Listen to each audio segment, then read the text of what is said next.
Welcome back to the happiness games for romantic relationships. Today, I will focus on the difference between anxiety and anxious attachment style.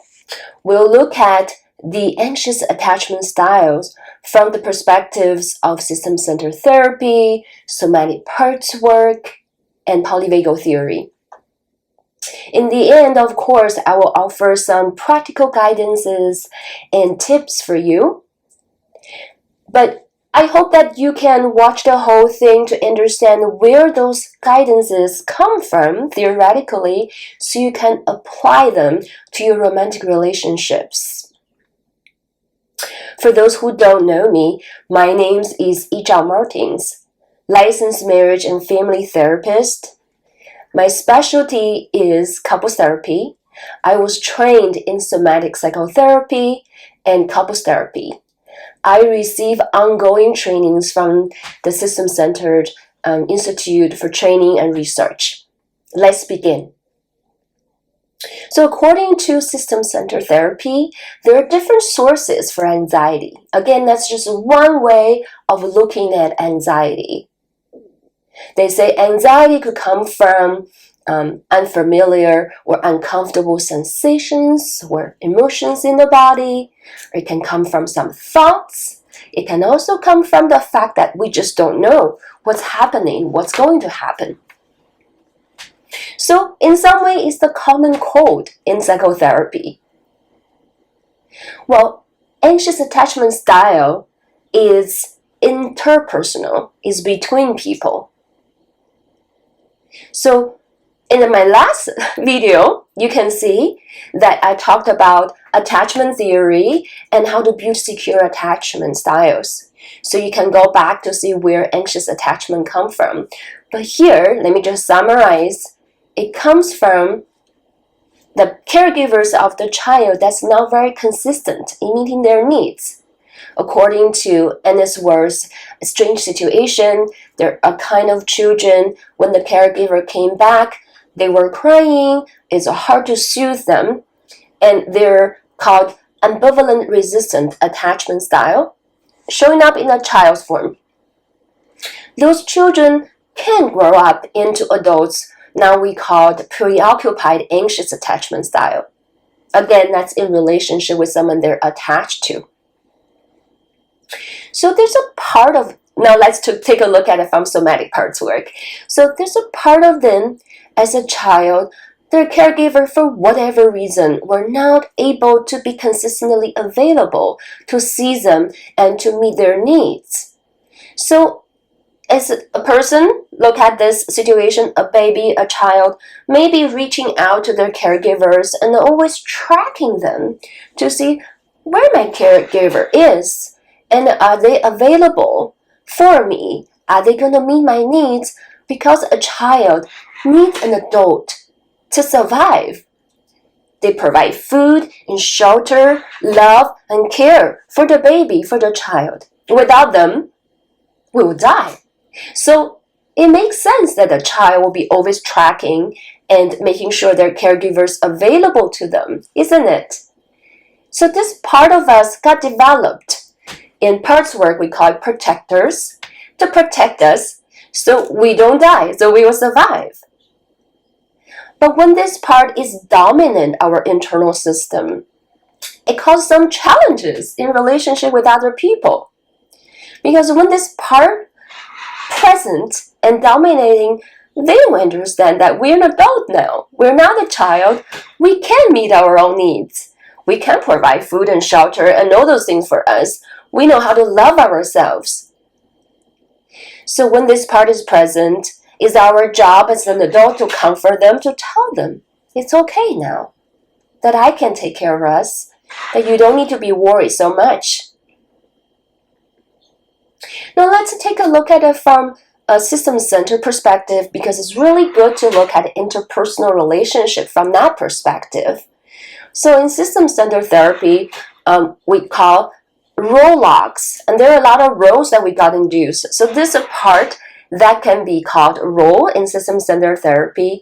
The part that's young and anxiously attached, want to reach out all the time. Behavior-wise, show up in adults might be contacting your partner all the time and cannot be soothed when when they're separated and then come back together.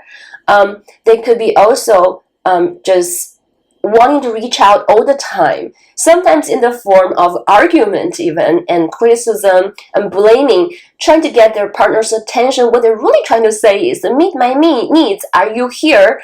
I'm protesting that you're not meeting my attachment needs. That's what we call the pursuer withdrawal dynamic, but coming in the form of blaming, accusatory pursuit. So in the system center therapy, they talk about, we can get induced by other people's roles. So if one partner has a role that's this anxiously attached, accusatory pursuing, and the other partner can be induced into a role as a caregiver to take care of their needs. To meet the needs, to fill in the hole, this person's caregiver will not be able to there. But because we're all human beings, we cannot be always available. We have our own needs, right? So it's unavoidably this person will fail and get burned out, caregiver burnout. Another role this person can be induced is to withdraw, especially when they're burned out. So you can see that's a typical pursuer withdrawer, right? When the pursuer induces the person into a withdrawal role. So you can say, we're all part of the game. Nobody is to be blamed. I know the anxious attached person tend to have a bad rap. Actually, the avoidant withdrawer also has a bad rap, and depends who you're talking to. So what I'm trying to say is, instead of blaming the other person, which is not very helpful, can we all step back and see the part of us that's hurt, that can be healed, can be held? The world will be a better place if we stop blaming other people for our pain. So here is the time for us to have some tips and practical guidances. So number one tip I have for you is to identify the source of your anxiety. Is it more interpersonal, as for the thoughts and feelings and not knowing what's going to happen is the source of anxiety, or is it more interpersonal, where it is some behavior your partner showed that activate a part of you that's protective and start to feeling anxious and preoccupied? So that's number one tip. Number two is to develop a soothing, compassionate voice to care for your own pain, so we can form secure self-attachment. You can also watch my video from last week on how to build secure attachment. There are more tips and details on how to do that. But I will give you a standalone meditation at the end to help you.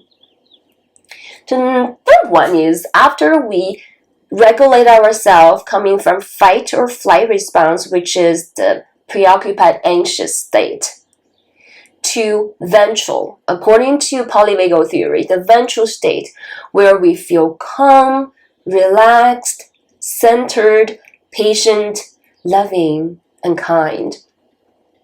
We're more regulated. We can use our prefrontal cortex to think and to communicate more effectively. That is a good time to talk to your partners about your needs, about how when you cannot reach them, it was challenging for you, asking if they're available sometime to provide some reassurance for you. When you talk to them from this ventral place instead of preoccupied fight or flight place, you may get better response because their nervous system also get co-regulated by yours.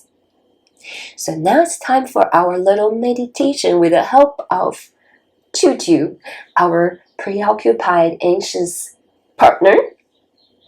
So when Tutu is anxious, and all Tutu can think about is their partner that's not responsive to them, and they want to be around them all the time, and they have a lot of not very good predictions about the future. What if they got into a car accident? What if this and that? That's why they're not responding to my messages. What if it's the last time I say something during our date that make them do not like me? Right? This is a time to talk to Tutu.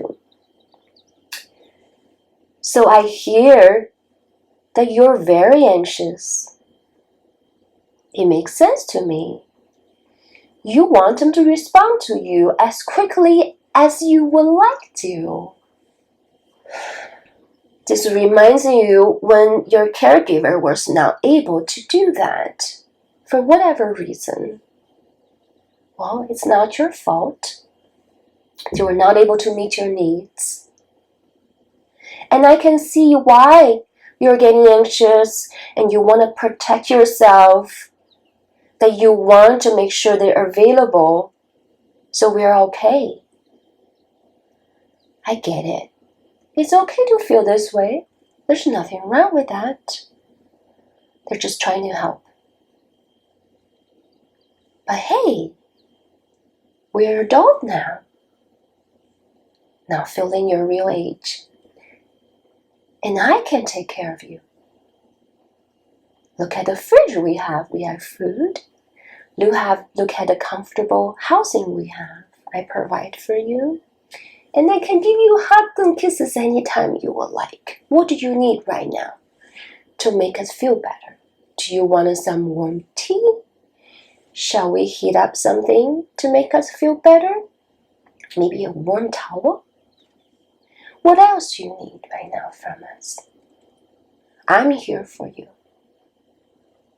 Any thought you want to tell me, any feeling you tell me, I'm here to hear you. I approve of anything that you feel and think. All is well. All is well. Alright, that's for this week. Thank you, my friends. I will see you next week to talk about avoidance and avoidant attachment style.